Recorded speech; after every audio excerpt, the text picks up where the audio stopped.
میرے بھائی بہنوں، اس رات میں سارے رمضان میں بخشش ہوتی رہتی ہے، لیکن اس رات میں 4 آدمیوں کی بخشش نہیں ہوتی، باقی سب کی ہو جاتی اہل ایمان میں سے۔ تو 4 آدمیوں کی بخشش نہ ہونے کا مطلب یہ ہے کہ اگر یہ توبہ نہیں کرتے تو ان کے لیے معافی کوئی نہیں، اگر یہ توبہ کر لیں تو ایک دم معافی، ان کو بھی اللہ کی رحمت ان کو اپنے چھاؤں میں لے لے گی۔ پہلا ہے مدمن خمر، جو مستقل شراب کا عادی ہو، مستقل شراب پینے والا یا کوئی بھی نشہ کرنے والا جو آدمی کو مفلوج کر دیتا ہے۔ تو اس وقت میں نشہ خمر شرابی تھا، اب تو ہیروئن اور کوکین اور کیا کیا، وہ ٹیبلٹس بھی ایسی آ گئی ہیں، ایک ٹیبلٹ 5-5 ہزار کی ہے، اور ہمارے کالج سکول کے بچے بچیاں اس میں بالکل 16-17 سال کی عمر میں اس میں پھنسے ہوئے ہیں۔ تو مدمن خمرن، شراب پینے والے کی بخشش نہیں ہوتی۔ دوسرا کون ہے؟ عاق لوالدیہ، یہ عجب لفظ ہے، عاق۔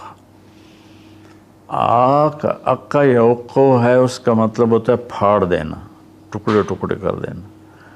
تو اس سے مراد وہ اولاد ہے جو مسلسل نافرمانی کر کے ماں باپ کے دل کو توڑ دیتی ہے اور چیر دیتی ہے۔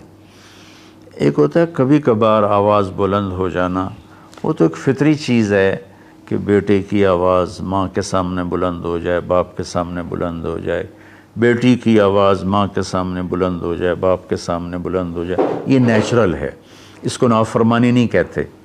یہ ایک وقتی طور پر ہوتا ہے، پیچھے وہ ان کو پھر بیٹے کو خیال آتا ہے تو وہ معافی مانگتا ہے جا کے، بیٹی کو خیال آتا ہے وہ معافی مانگتی ہے جا کے ماں سے، تو ان کو نافرمان نہیں کہتے۔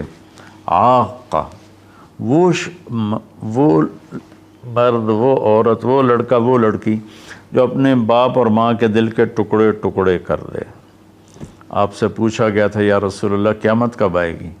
آپ نے فرمایا اللہ کے سوا کوئی نہیں جانتا۔ آپ نے فرمایا تو کوئی نشانی؟ تو وہ پوچھنے والے نے عرض کیا یا رسول اللہ کوئی نشانی بتا دیں، تو آپ نے فرمایا جب تم یہ دیکھو کہ بیٹیاں ماؤں سے نوکروں جیسا سلوک کریں، یا خاص طور پر بیٹی کا لفظ استعمال کیا، بیٹے کا نہیں، کہ بیٹے عام طور پر ہی سرکش ہوتے ہیں، بیٹیاں عام طور پر فرمانبردار ہوتی ہیں۔ تو آپ نے فرمایا جب تم یہ دیکھو کہ بیٹیاں بھی ماؤں کی دل شکنی کرنے لگ جائیں اور عرب کے بدو لمبی لمبی عمارتیں بنانے لگ جائیں، تو سمجھنا کہ قیامت قریب ہے۔ تو میں یہ بچیوں سے خاص طور پر کہتا ہوں کہ یہاں اللہ کے نبی نے بیٹوں کا ذکر نہیں کیا، بیٹیوں کا ذکر کیا ہے، کہ جب یہاں تک نوبت پہنچ جائے کہ بیٹیاں بھی ماؤں کے ساتھ نوکروں جیسا سلوک کریں تو پھر قیامت قریب ہے۔ تو یہ بہت کامن ہو چکا ہے ہمارے گھروں میں، کیونکہ اس موبائل نے اور یہ کمپیوٹر نے، انٹرنیٹ نے ہماری ساری زندگی اس کے اندر کھپا دی ہے۔ ہمیں رشتوں کا لحاظ نہیں، رشتوں کی قدر نہیں، ایک دوسرے کے پاس ادب نہیں۔ میں جب بہت چھوٹا تھا تو میں نے اپنی ایک پچھلی نسل جو اب ساری ختم ہو گئی ہے، آخری تھے میرے بہنوئی، وہ بھی فوت ہوئے ہیں چند دن پہلے، تو ان سب میں اپنے ماں باپ کا اتنا ادب ہوتا تھا کہ کوئی ان کے آگے چوں نہیں کرتا تھا۔ میں نے اپنے دادا کے بھائی کو دیکھا ہے، دادا کو میں نے بس ایسے حلیہ، ایسے کہ حیولہ سا ہے بھائی، یوں شکل تھی لیکن وہ یاد نہیں، دادا کے بھائی کو دیکھا ہے۔ تو دادا کے بھائی کے جو بیٹے تھے نا، جب ڈیرے میں بیٹھتے تھے تو اپنے والد کے سامنے نہیں بیٹھتے تھے، پیٹھ کے پیچھے بیٹھتے تھے، حالانکہ دین کی کوئی خبر نہیں تھی۔ یہ اس وقت کی معاشرت تھی، مشرقی معاشرت۔ اب بھی آپ جائیں تھر میں تو ہندو عورتیں ہوں گی، جب گاڑی آئے گی تو ایک دم اپنا گھونگھٹ نیچے کر لیں گی، حالانکہ ہندو عورتیں۔ یہ تہذیب مشرق ہے۔ تو اسلام تو ویسے ہی عریانی فحاشی کی اجازت نہیں دیتا۔ تو ہماری تو مشرقی تہذیب بھی اس بات کی حامل ہے کہ عورت حیا کے پردے میں چھپی ہوتی، اور اللہ نے مجھے تاریخ پڑھنے کا بہت موقع دیا۔ دنیا میں یہ جو راجپوت قوم ہے یہ آرین ہے، تو جب ان کی یہ قبل مسیح آئے ہندوستان میں، عیسیٰ علیہ السلام کی آمد سے پہلے ہندوستان میں آئے، پھر یہ خونخوار تھے اور آپس میں لڑتے تھے، تو پورا ہندوستان چھوٹی چھوٹی ریاستوں میں بٹا ہوا تھا۔ کبھی کسی راجا نے 5-10 ریاستیں فتح کر لیں ورنہ یہ اس طرح تقسیم تھا۔ تو یہ دنیا کی واحد قوم ہے۔ جب انہیں یقین ہوتا تھا کہ ہمیں شکست ہو جائے گی تو وہ سب سے پہلے اپنی بیٹیوں کو، بیویوں کو، ماؤں کو قتل کر دیتے تھے کہ کوئی ہماری بیٹیوں کی عزت سے نہ کھیلے، ہماری بہنوں ماؤں کی عزت سے نہ کھیلے، پھر جا کر لڑتے تھے۔ اور عام طور پر جس کو شکست ہوتی تھی وہی ایسا کرتا تھا اور اپنی جان دے دیتے تھے۔ چھوٹا سا واقعہ سناتا ہوں کہ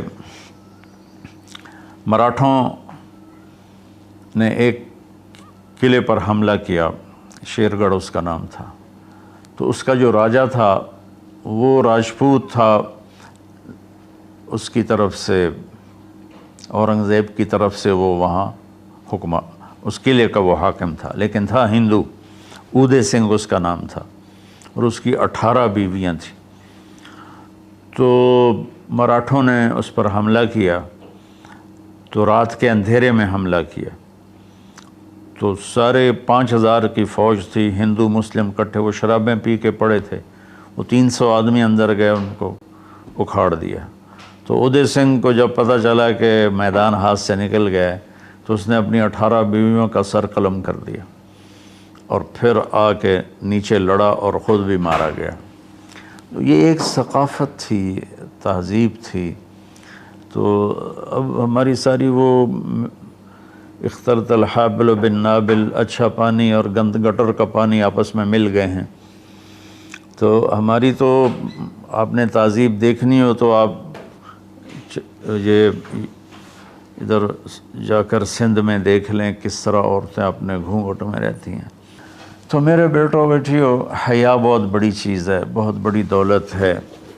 چونکہ ہم قرآن نہیں پڑھے، اللہ کے نبی کو نہیں پڑھا، تو مختلف قسم کی چیزوں سے ہم متاثر ہو کر اپنا وجود بھی گم کر بیٹھے ہیں اور اپنی تہذیب بھی مار بیٹھے ہیں۔ تو دوسرا شخص جس کی بخشش نہیں وہ ہے جو ماں باپ کے دل کو ٹکڑے ٹکڑے کر دیتا ہے۔ تیسرا ہے قاطع رحم، جو رشتوں کی پرواہ نہیں کرتا، رشتوں کو توڑتا ہے، بدتمیزی کرتا ہے، گالی گلوچ کرتا ہے، اور کبھی بھائی سے لڑتا ہے، کبھی ماں سے لڑتا ہے، کبھی باپ سے، کبھی چچا سے، کبھی تایا سے۔ ماں اور باپ سے جتنے رشتے بنتے ہیں نا وہ ذوی الارحام کہلاتے ہیں۔ تو جو اپنے رشتوں کی قدر نہیں کرتا اور ان کو ذلیل کرتا ہے تو اس کی بھی بخشش نہیں ہوتی۔ چوتھا ہے الشاحن۔ شاحن کہتے ہیں جو دل میں بغض رکھے کسی کے لیے، دل میں کینہ رکھے کسی کے لیے، تو اس کی بھی بخشش نہیں ہوتی۔ تو دیکھو میں سب کے سامنے ہاتھ جوڑتا ہوں، اگر کوئی شراب کا عادی ہے توبہ کر لے، ابھی 21 کی رات نہیں آئی۔ اگر کوئی ماں باپ کو ناراض کر کے بیٹھا ہے تو ان کے پاؤں پکڑ کے راضی کر لے۔ کوئی رشتہ داروں سے لڑائیاں کرتا پھر رہا ہے تو صلح کر لے۔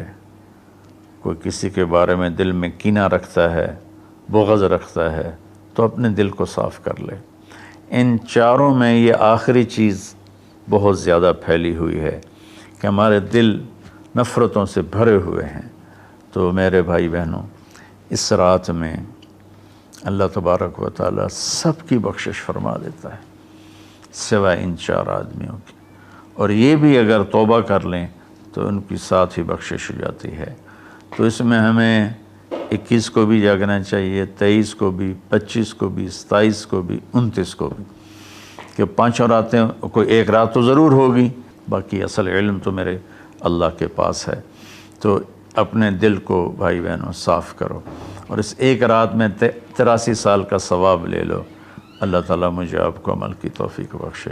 السلام علیکم۔